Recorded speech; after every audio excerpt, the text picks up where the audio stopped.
평타. 평균 타율이라는 건데 흥미로운 거 이 평타라는 게 실제로 에버리지, 평균이 아니에요. 어떤 거냐면 이런 식입니다. 나이 29살 남자, 수도권 4년제, 연봉 3,800. 이 정도면 괜찮은 건가요? 이런 식이에요. 근데 여쭤보면 댓글이 엄청 달려요, 그 밑에. 근데 그 댓글의 기준이 터무니없을 때가 많습니다. 그러니까 모자라시네 이런 거 막 올라오기 시작하면 자괴감에 빠지는 거죠. 맞아. 그러니까 미디어에 보여지는 정말 유명한 분들의 소득이나 정말 핫한 직업들의 결과만 얘기를 하고 있으니까 이런 것들이 이제 굉장히 나한테는 엄청난 압력이 되는 건 기본이에요. 여기서 안 끝납니다. 뭐가 나오면 이런 거 나와요.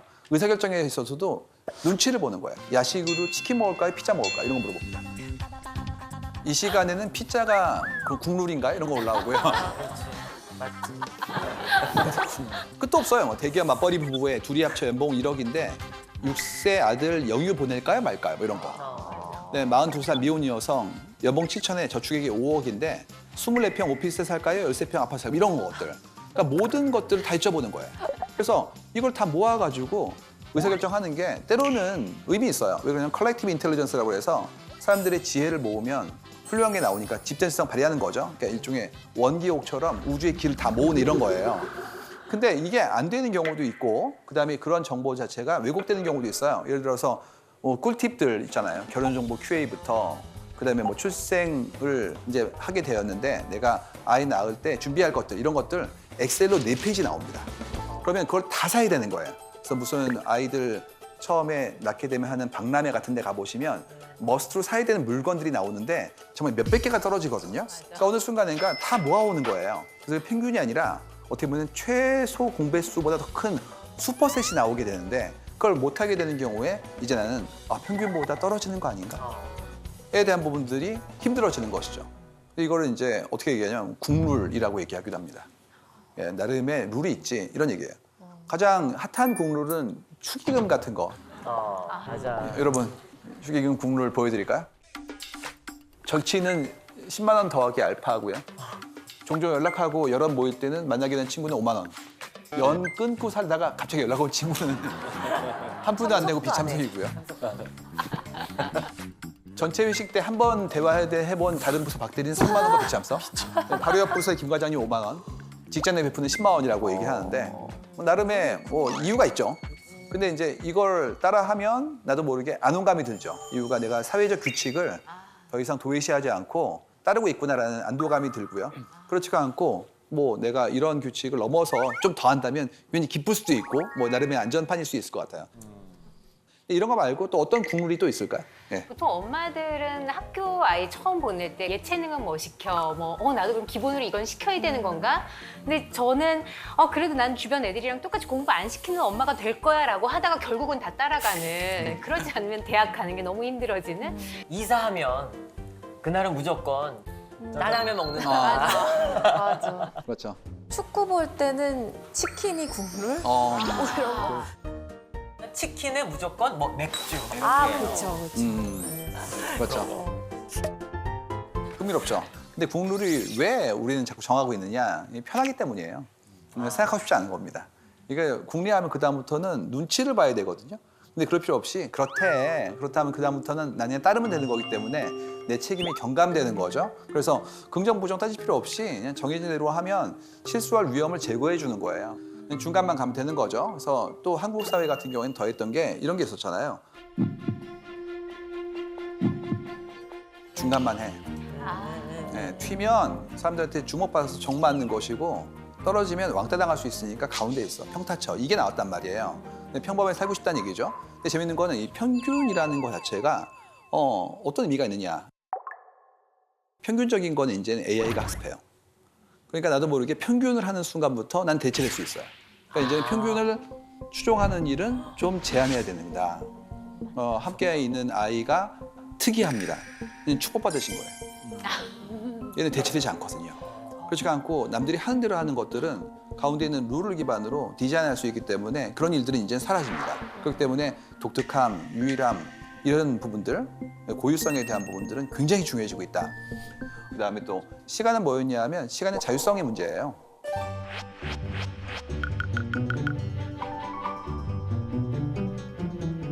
이건 이제 한국 사회에서 최근에 얻게 된 선물입니다. 예전에 그 지방의 도시에 가서 택시를 탔었는데 그 지방의 도시가 공업 도시로 개발된 도시예요.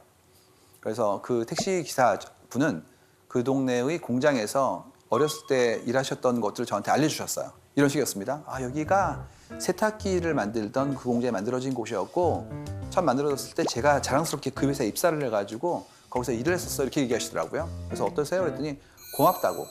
이유가 우리 아이들 선옷을 키웠다는 거예요. 특히 뭐였냐면 일요일 날 특근을 해줘서 고맙다고. 그러니까 특근을 해야 아이들 4명 가까이를 키울 수 있는 거예요. 그렇기 때문에 저는 거의 눈물 났거든요. 그러니까 본인의 시간을 이제 급여로 환산한 거예요.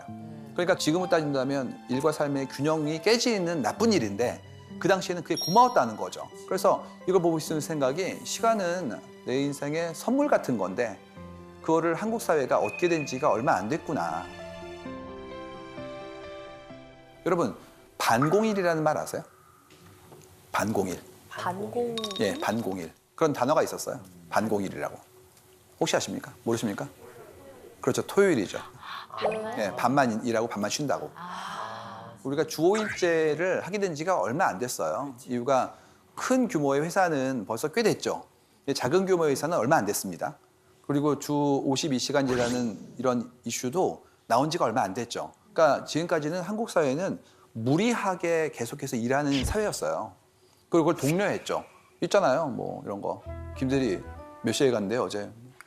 몇 시요? 훌륭한데 뭐 이런 거. 뭐가 훌륭합니까, 그게? 근데 그때는 그랬었거든요. 그러다 보니까 시간 자원에 대해서 내가 얻을 수 없었던 거예요. 그러니까 어떻게 됐냐면 월요병 오죠. 월요병이 뭐냐면 월요일부터 토요일까지 한 덩어리인 거예요. 이유가 업무 시간 이후에 계획이 안 돼요. 왜 안 되냐 하면 이랬다고요. 6시 내 회의할까 뭐 이런 거. 회의가 하다 보니까 7시 됐네. 밥 먹고 갈까 이런 거. 또 있죠. 밥 먹은 다음에 밥 먹으면서 얘기합니다. 목이 출출한데 맥주 한잔 하는 게 어때? 뭐 이런. 그리고 일은 내일 하지 이거. 이게 레퍼토리가 있었거든요 그때. 그러니까 주중에 약속을 못 잡았다고요. 이유는 항상 어떤 형태의 모임이 있을지 모르기 때문에 5분 대기조 같았단 말이에요. 근데 지금 어떻게 되죠? 딱 6시 가보면 아무도 없죠. 옛날에는 6시에 나가면서 먼저 일찍 가겠습니다. 뭘 일찍 가요? 근무 다 했는데. 근데 지금은 그냥 가디는 걸로 됐죠. 얼마 안 됐어요 이게. 그럼 어떤 일이 생기냐 하면 주중에도 업무 시간 이후에 나의 시간이 있죠. 그러면 뭐 내가 운동을 하거나 공부를 하거나 시간을 보내거나 가족들과 이게 가능해졌기 때문에 예전보다 월요병의 텐션이 좀 줄고 있어요. 이유는 월화수목금이 분절되기 시작한 거예요. 이런 혜택이 아니라 당연한 권리인데 이제서야 왔기 때문에 한국 사회에서 시간은 권력이었어요. 근데 이제 그거를 갖기 시작한 게 1번이고요. 두 번째는 뭐냐 하면 비대면 근무요. 근데 지금 뭘 저희가 보고 있냐 하면 이런 거 보고 있어요. 우리 근무 시간에 음악 듣는 거 좋아. 이런 거 나오기 시작했어요. 유튜브를 듣는다가 나왔어요. 그래서 유튜브를 들어? 그럼 듣죠. 여러분 유튜브 듣죠. 옛날에 유튜브를 보는 거였죠. 지금 어떻게 되어 있냐면 그냥 플레이리스트. 일할 때 듣기 좋은 음악. 글 쓸 때 듣기 좋은 음악. 이런 거 틀어놓고 일하고 있잖아요. 근무하고 있고. 이게 가능했던 이유가 재택근무라는 것도 무시할 수 없습니다. 회사에서 이어폰을 끼고 근무를 하는 것을 허용하는 조직과 아닌 조직과 굉장히 많은 형태의 감도 차이가 있죠. 여기서 여쭤보진 않겠습니다. 이게 재밌게도요. 옛날엔 그거였어요. 회사에서 음악 들으면 안 되죠. 왜요? 이래야지. 그냥 난 네가 즐거운 게 싫어. 너무 충격인데요. 회사는 힘들어요 이제. 근데 무서운 얘기 많아요. 엘리베이터 타고 이게 올라가는데 나보다 젊은 직원분이 들어오셨을 때 그 직원분이 웃으면서 안녕하세요 그랬더니 요즘 좀 한가한가 봐. 이런 얘기들. 경직된 사고와 구조를 가지고 회사는 어려운 곳, 힘든 곳, 그러니까 열심히 하는 사람들은 어려워해야 되는 것, 이런 사고를 가지고 있는 분이 있다면 이어폰을 듣는 행위는 싫은 거죠. 집중하지 않으니까. 근데 여러분 어떻습니까? 이어폰을 듣고 공부하는 게 더 나은 분들도 있고 일할 때 빨라지기도 하죠. 노동요. 그래서 지금 그게 엄청 올라가기 시작했어요. 팬데믹 때. 이런 분들한테 출근해 다시 그랬더니 어떤 일이 벌어지느냐. 그만둘까? 이유가 업무는 잘하고 있는데 왜 가야 되는 거지? 내가 근무의 방식이라든지 형식을 선택할 수 없다면 그만둘까? 이런 것들이 미국에 나왔어요. The Great Resignation이라고 그래가지고 대퇴사다. 방식을 결정하고 싶다. 이유가 일을 2년 반 동안 했는데 성과가 냈다는 거예요. 그렇기 때문에 출근을 해야 되는 거냐에 대한 부분들이 치열하게 논의되고 있다. 이런 것들이 만들어지고 있습니다. 시간의 주체성을 갖고 싶어 하는 거예요. 출퇴근의 시간을 안 쓰고 싶어 하는 거예요. 내가 일하는 거소와 업무의 방식 자체를 어떻게 만들 것인가에 대한 것들을 내가 처음으로 고민하기 시작한 겁니다. 재밌지 않습니까? 왜냐하면 여러분 스카이프라고 해서 우리가 얘기하는 화상통신 시스템 그게 나온 게 2003년도예요. 근데 지금까지 우리는 20년간 안 쓴 겁니다. 왜냐하면 부장님이 안 썼으니까요. 그렇지. 맞지. 부장님이 나빴네. 나도 모르게 규칙을 합의하는 일들이 지금까지 시도가 안 된 거였고 이번에 할 수 없이 해봤는데 생각보다 너무 잘 되는 거예요. 그렇다면 이거를 어떻게 다시 되돌릴 것인가 나아질 것인가의 선택을 함께하는 그런 굉장히 중요한 시점에 우리는 와 있다는 얘기입니다. 이런 부분들을 어떻게 할 것인가에 대해서 고민을 해보는 것이죠. 자, 이거 끝도 없어요. 이런 부분들이 어떻게 움직이는지에 대한 것들을 좀 더 보도록 할까요? 세대별로도 좀 보다 일상 관심사에 대한 것들을 좀 바라보도록 하겠습니다. 일단 고용 이슈는 굉장히 중요해요. 2030, 3040 전부 다 일자리 고용 얘기도 나오고 그다음에 5, 60대는 의료보건이 있지만 여기서도 일자리 고용이 나옵니다. 그러니까 우리가 지금 일자리라는 거를 뭐 생계에 대한 부분도 중요하지만 내 자아에 대한 표출 내지는 증거 혹은 그만큼의 시간에 대한 나의 주도성에 대한 포함되는 형태의 성과에 대한 것까지도 지금 고민하기 시작한 거예요. 그래서 일자리 문제는 굉장히 중요하게 되었다는 얘기죠. 재밌는 거는 이렇게 되면 일자리가 중요해진 만큼 직장에 대한 우리의 관심도 커져야 되는데 지금은 어떤 상태냐면 직장과 직업과 나의 커리어는 다른 것이라는 얘기가 올라오기 시작했어요. 옛날에는 들어가면 평생 동안 다니는 거죠. 그래서 우리 선배들 얘기 많이 나왔어요. 저분은 공기업에서 평생 동안 정년을 채우신 분이야. 뭐 이런 얘기를 나왔잖아요. 근데 지금 그렇지가 않고 그거는 직장이지. 근데 내 직업은 그걸 포괄하는 거고 내 커리어는 그것들이 모여진 거야. 이런 식으로 좀 확장되어진 거예요. 그렇기 때문에 이렇게 만들어진 것들이 어떻게 우리의 삶의 선택으로서 만들어지게 될 것인가에 대한 것들도 흥미로운 거죠. 예전 같았으면 어디 들어가? 뼈를 묻어 이런 얘기였다고요. 근데 지금은 뼈를 묻기 전에 회사가 없어집니다. 그러니까 우리는 오래 살고 조직은 예전보다 짧아지고 있죠, 턴이. 이유는 뭐 자본 시스템이 되면서 합병되어지거나 아니면 새로운 형태의 비즈니스를 만들거나 이런 일이 벌어지기 때문에 이제는 오히려 사람이 직장보다 직업보다 길어진 거예요. 직업이 사라지는 이후에도 나는 생존하고 있는 거예요. 그렇기 때문에 그만큼의 긴 나의 하나의 계획이라든지 내 생에 대한 어떤 새로운 형태의 어떤 갈림길을 선택하는 방법들을 해봐야 된다 이런 얘기들이죠. 그래서 이런 부분이 나왔어요. 이번에 코로나19와 함께 급상승했던 것이 자아입니다. 자아는 무엇이냐? 누구냐는 거죠.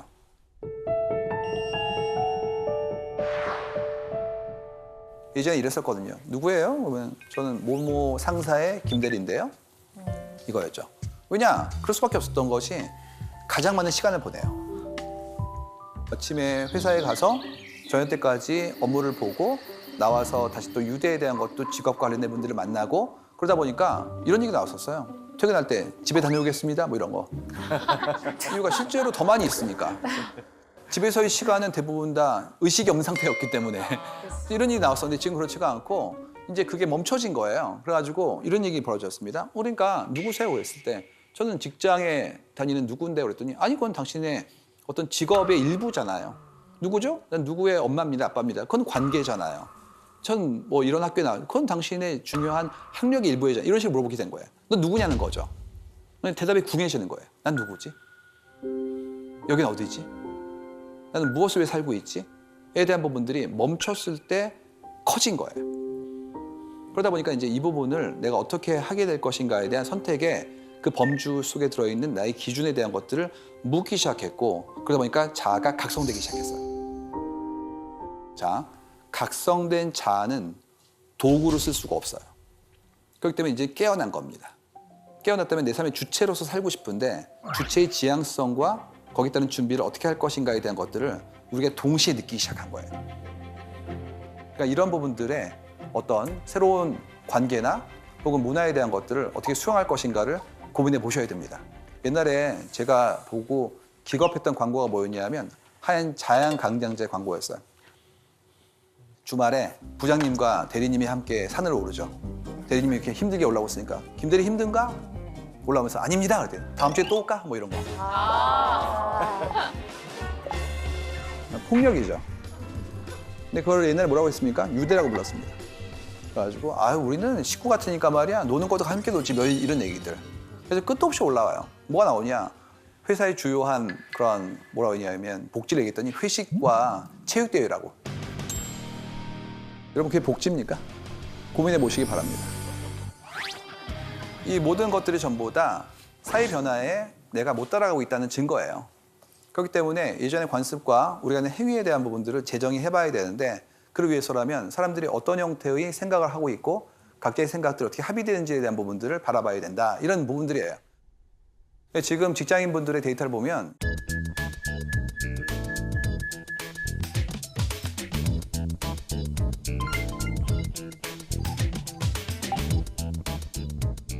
이런 얘기예요. 여기에 존재하지만 여기가 아닌 곳을 꿈꾸고 있다. 난 지금 여기에 남아있던 이유가 향후에 나의 위치나 거기에 따른 성과에 대한 부분들을 위해서였는데 이젠 그렇지가 않고 미래가 불확실해지고 있고 그만큼의 나의 준비가 그때의 자산으로 안 쓰일 것 같기 때문에 오히려 나는 다른 형태의 준비를 하겠다. 엔잡러 아니면 다른 형태의 뭐 투자 같은 부분들로 움직이는 것들이 보입니다. 그래서 여기 계신 분들도 엔잡러가 많으실 거예요 아마도. 성중님도 이런 엔잡러에 대한 관심이 있으세요? 사실 저는 엔잡러에 대한 얘기를 하기가 조금 조심스럽습니다. 이제 키워드에는 안 나왔지만 50대 하면 아직도 막 청년에 불과하다라고 말씀하지만 사실 50대 때 명퇴하신 분들이 많거든요. 근데 저는 그런 분들에 비해서 제가 하고 있는 일이 뚜렷하고 그래서 사실 감사해 하는데 그 와중에 또 엔잡러로서 또 다른 일을 하겠다라고 하면 어찌 보면 좀 약간 좀 행복에 겨운 그런 얘기가 아닐까 싶어서 사실 저한테는 조금은 좀 조심스러운 얘기입니다. 저는 이 말씀이 굉장히 소중하거든요. 그러니까 어떤 말씀이냐면 내가 어떻게 정의되고 그다음에 사회적 영향력을 확보하는지에 대한 부분들은 지금까지 직업으로 많이 얘기했어요. 아이덴티티를 직업으로 이제 매핑시키는 거죠. 그다음에 이렇게 커리어를 오랫동안 쌓아오신 분은 엄청난 공력이 있으시잖아요. 근데 다른 거라는 게 다른 일을 내가 탐하는 게 아닌가? 그다음에 내 본업에서의 어떤 소중함을 훼손하는 것이 아닌가에 대한 갈등을 느끼게 되거든요. 완전 다른 거예요. 그래서 지금 우리가 굉장히 그 전환기에 있는 거예요. 지금까지는 어땠었냐면 그거 아시죠? 겸업금지. 들어갈 때 각서 쓰죠. 두 가지 이러면 안 되죠. 뭐 이런 것들. 그래서 업무 시간 끊은 다음에 하는 일에 대해서도 제한하거나 관여하거나 이런 일들이 비일비재했는데 이제는 이게 언제 문제가 생기냐 하면 이런 일이 생깁니다. 저 이번에 주말에 휴가를 내는 것도 아니고 그냥 바다 쓰레기 줍기를 갔다 오려고 해요. 그랬을 때 그거 돈 되나? 뭐 이런 얘기. 근데 최근에 바다 쓰레기 줍기는 심지어 돈 내고 하는 것도 있어요. 참가비를 냅니다. 그러면 그거 참가하시는 분은 자랑스럽죠. 내가 이런 무브먼트에 참여했다는 게. 그리고 심지어 이거를 내가 이끌기도 하기 때문에 하나의 행동하는 굉장히 소중한 나의 두 번째 아이덴티티로 더 키워올리고 있는데 누군가는 그거를 돈도 안 되는 걸 하고 있어 이렇게 폄하하기도 하고 심지어 그것 때문에 업무 입장에 있으면 안 되죠 뭐 이런 식으로 얘기가 나오기 시작하면 그때는 정말 다른 별나라에 있는 사람처럼 벌어지기 시작하는 거예요. 내가 지금 이거에 소득이 없더라도 난 도모하고 있는 건데 경험을 쌓고 있는 건데 더 이것도 있어요. 기여하고 있는데 이것도 있습니다. 로컬 커뮤니티 우리의 사회 변화에 내가 같이 동참하고 있는데 이거를 소득이 있지 않은 직업으로서 인식하는 분들이 나오기 시작했거든요. 굉장히 소중한 하나의 우리 사회 변화에 정말 중요한 팩터 중에 하나라고 볼 수가 있습니다.